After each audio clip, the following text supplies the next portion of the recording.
Y pues estamos muy interesados en conocer las soluciones que ustedes ofrecen principalmente a los gobiernos en el sentido de poder garantizar la transparencia y el acceso a la información pública. Entonces me gustaría que nos diera una pequeña introducción al respecto, por favor. Claro que sí, Marta. Pues buenas tardes y muchas gracias por la reunión. Y bueno, te comento, en SAS llevamos más de 45 años trabajando con gobierno, ¿no? De hecho, gobierno es uno de nuestros primeros clientes cuando la empresa es fundada.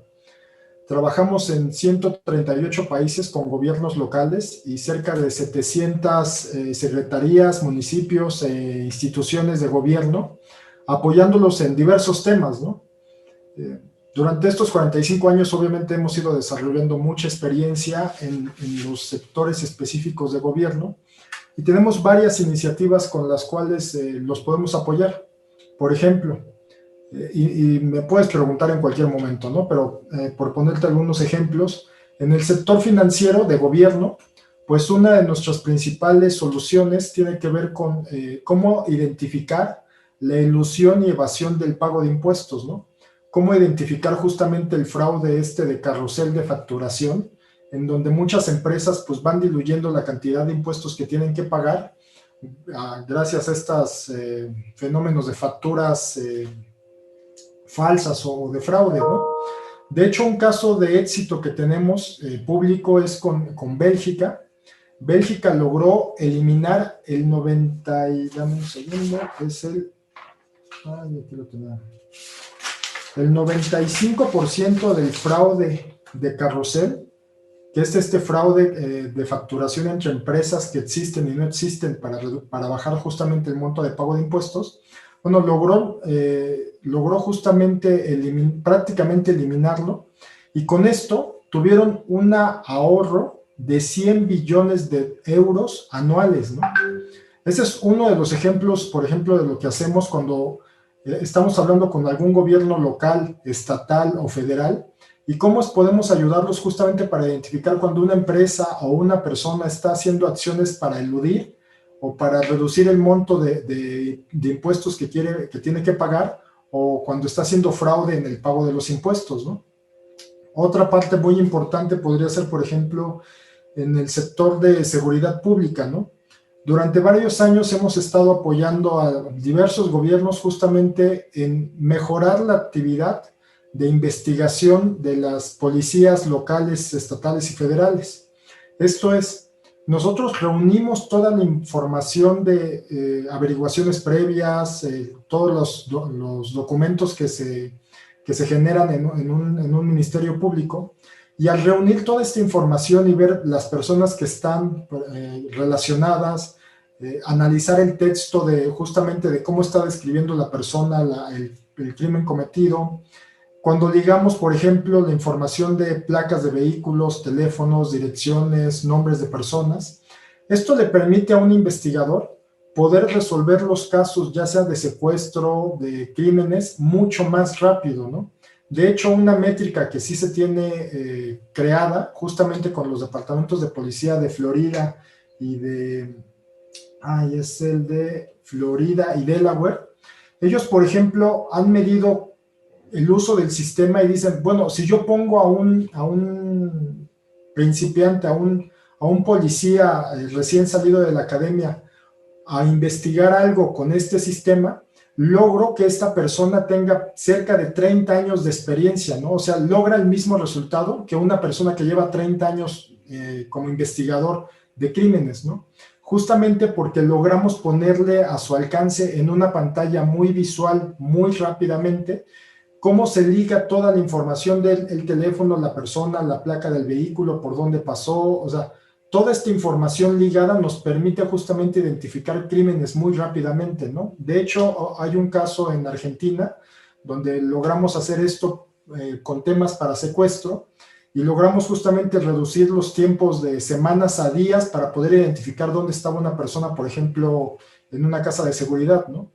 Pero esto gracias a que logramos juntar esta información que muchas veces está dispersa y que cuando recaban información de testigos y de diversas personas, hay puntos que se le van al investigador, pero cuando el sistema analiza toda esta información, justamente logra poner hacia arriba, o sea, que le brinquen a la persona que está analizando cuáles son los hechos más relevantes, cuáles son la información que parece que está justamente relacionada con este caso y que permite justamente hacer las identificaciones más rápidas, ¿no? Entonces ahí tenemos un tema que tiene que ver con recaudación de impuestos, que ahí mejoramos la recaudación, un tema de seguridad pública. Otro tema que trabajamos mucho con gobierno tiene que ver, y justo más desde el año pasado, con temas de healthcare, con temas de médicos, y tiene que ver con temas de cómo optimizamos, por ejemplo, el uso de los recursos médicos para mejorar la atención de los pacientes, ¿no? Justamente el año pasado sacamos un producto específico para cómo mejoramos y optimizamos el uso de camas en hospitales para maximizar ahora la supervivencia de las personas, ¿no? Identificar cuál es la persona que realmente necesita una cama, cómo hay que distribuir las camas en los diversos hospitales y a qué personas, dependiendo del perfil y de los síntomas que tienen, es más probable que esa persona desarrolle una condición crítica y entonces a priori sepamos que tiene que tener una cama y qué personas que están en cama ya tienen las condiciones para continuar el tratamiento en casa y de esta manera maximizar el uso de las camas en los hospitales, ¿no? También hacemos, por ejemplo, en temas de salud, trabajamos mucho con el desarrollo de prevención de cáncer, ¿no? Desde hace ya 3 o 4 años tenemos soluciones muy particulares justamente para ayudar a desarrollar fármacos que se elaboran a partir del genoma de la persona y entonces esto permite que se haga una medicina particular para una persona para erradicar el cáncer que tiene en ese momento, ¿no? Pero eso lo hacemos a través de análisis genético, donde analizamos la secuencia genética de la persona, del tumor que tiene en concreto, y se desarrolla un medicamento que solamente es para esa persona, pero que logra atacar y destruir ese cáncer en particular, ¿no?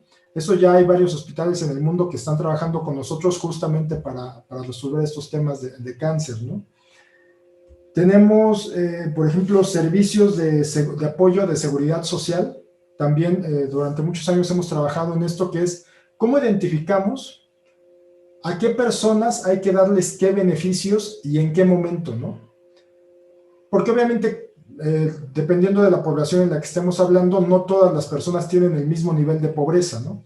A lo mejor hay personas que necesitan un apoyo para mejorar la construcción de su casa, o hay personas que necesitan un apoyo para mejorar el conocimiento que tienen para poder emplearse en un mejor sector.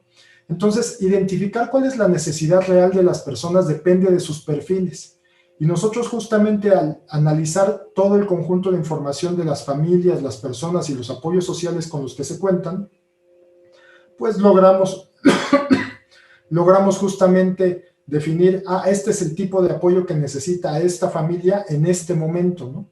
Pero al mismo tiempo buscamos que no se sature de apoyos a una misma familia, ¿no? Porque obviamente siempre los recursos son limitados y siempre hay que cuidar que el apoyo realmente llegue a la familia que lo necesita, pero que no estemos duplicando apoyos, porque muchas veces hay una familia de 5 o 10 integrantes viviendo en la misma ubicación de domicilio. Y bueno, hay que cuidar también cuáles son los apoyos que sí, que no estamos dando en conjunto, no solamente a la persona, sino también al grupo familiar. Y una vez que hacemos eso, también identificar que no haya temas de colusión o de fraude hacia dentro de la institución para garantizar que los recursos realmente están siendo aplicados de la manera más adecuada, ¿no? Tenemos servicios de salud. En educación, por ejemplo, también, esto también he trabajado con varios países. En educación hacemos mucho lo que tiene que ver con la identificación de las necesidades del alumno, ¿no? Es decir, por un lado, identificar qué tan bien está siendo impartida la educación a partir de los profesores en base al desempeño de cada uno de los alumnos. Pero al mismo tiempo le damos herramientas a los maestros para que el maestro pueda saber cuáles son las necesidades de un grupo particular de alumnos y en qué tiene que tener más énfasis para que sus labores educativas se vean optimizadas y realmente resuelva los problemas que más beneficio le van a dar al grupo, ¿no? Pero También aquí tenemos que evaluar cuál es la capacidad de mejorar del maestro y identificar también aquellos alumnos que tienen riesgo de dejar de estudiar, ya sea por cuestiones familiares o socioeconómicas, porque esto casado con los apoyos sociales, pues lo que busca es justamente maximizar el tiempo de los alumnos en las escuelas y prevenir cuando hay problemas que sabemos que se presentan en pequeños y adolescentes, justamente para no tener tanta deserción en las escuelas, ¿no?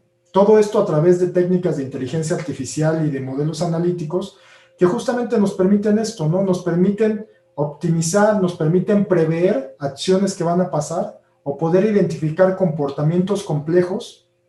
Y bueno, aquí estoy poniendo algunos ejemplos, ¿no? Comportamientos complejos que pueden ser, pues, en carrusel de facturación, en elusión de pago de impuestos, en procesos de crímenes donde tenemos que reunir información y automáticamente los modelos de inteligencia artificial tienen que darnos cuáles son los datos más relevantes para que para el investigador sea muy rápido lograr justamente una resolución o tener una siguiente pista para continuar con la investigación, ¿no?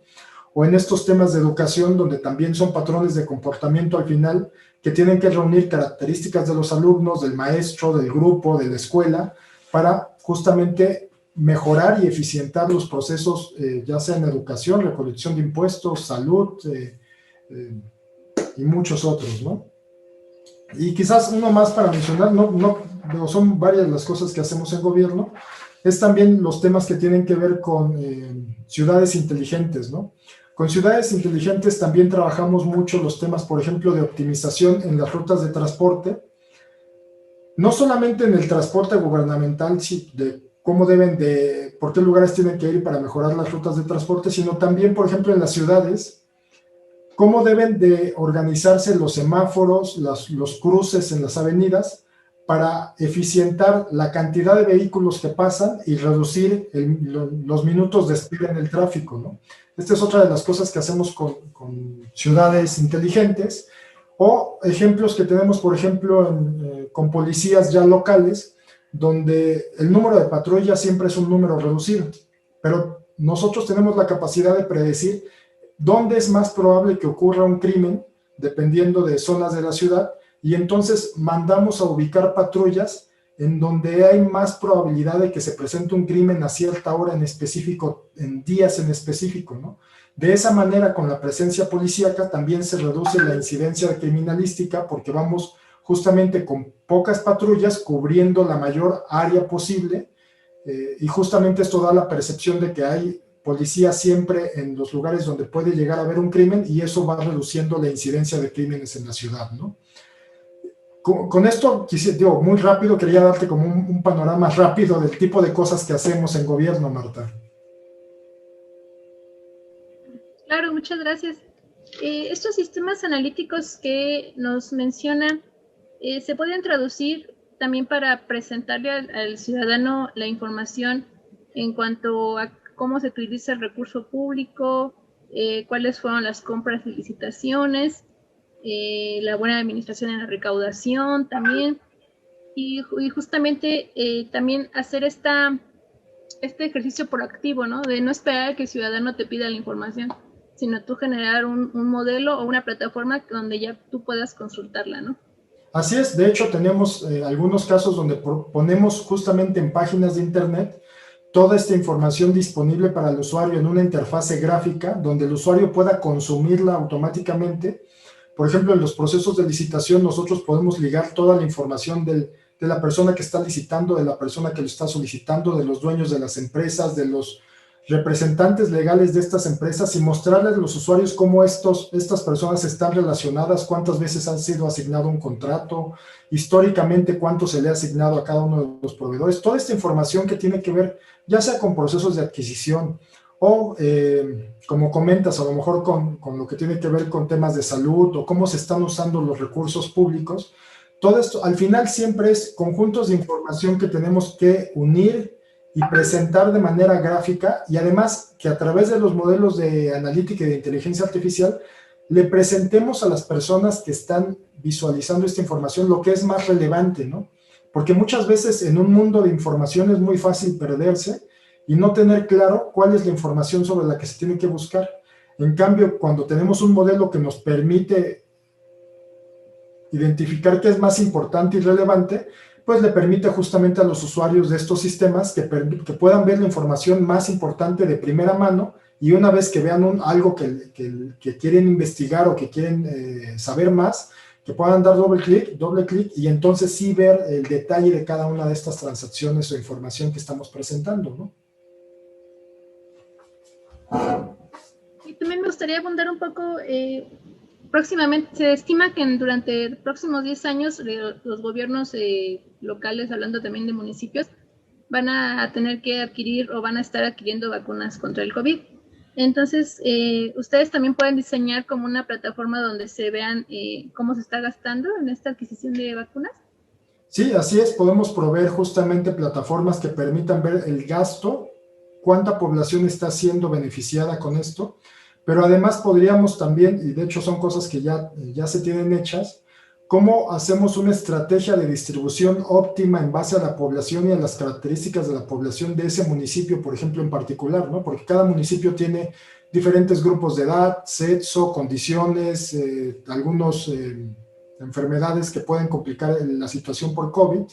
Y entonces, ¿cuáles son los grupos que son más riesgosos? ¿A quiénes primero habría que vacunar? ¿Y cuál podría ser la estrategia de vacunación más óptima dependiendo de los recursos con los que se cuentan, para poder vacunar a la mayor población posible en el menor tiempo posible, ¿no? De hecho, estamos ayudando a gobiernos tanto en Estados Unidos como en Europa justamente con estos temas, ¿no? Para el ejercicio de esta información proactiva, los municipios pueden ir más allá de implementar nada más páginas web o, por ejemplo, chatbots para dar esta información pública a los ciudadanos. ¿O ustedes qué más les sugerirían? Bueno, ahorita justamente nosotros el año pasado anunciamos en junio una alianza estratégica que tenemos con Microsoft Azure, donde ponemos la nube de Azure es nuestra nube preferente para colocar sistemas en la nube, y lo ponemos de esta manera porque muchas veces los gobiernos necesitan tener una implementación muy rápida de sistemas de este tipo. Obviamente el gobierno no se tiene que estar preocupando por quién va a administrar el sistema, cómo va a funcionar. Realmente lo que ellos necesitan es tener una respuesta, poder proveer datos y que los datos sean analizados y que sean presentados ya sea interna o externamente de la institución. Y todo esto lo podemos garantizar en tiempos muy cortos justamente con esta alianza que hicimos con Microsoft, porque esto nos permite poner modelos en producción en 3-6 meses, ¿no? En tiempos realmente muy cortos, donde habilitamos justamente para que las instituciones puedan lograr sus objetivos en muy corto plazo, ¿no? Finalmente, a una institución de gobierno pues no le interesa cómo se administra el software, ¿no? Lo que le interesa es cómo mejora la atención de los ciudadanos o cómo mejora el uso de los recursos que tiene. Y todo esto, bueno, ahora gracias a los temas de nube se puede lograr muy rápidamente. Perfecto, señor Héctor. Pues por mi parte sería todo. No sé si tenga otro comentario que quiera puntualizar. Pues no, nada más, si algún gobierno, alguna persona quiere más información sobre esto, nos pueden encontrar en nuestras redes sociales, en nuestra página de internet www.sas.com o en mi correo hector.cobo@sas.com.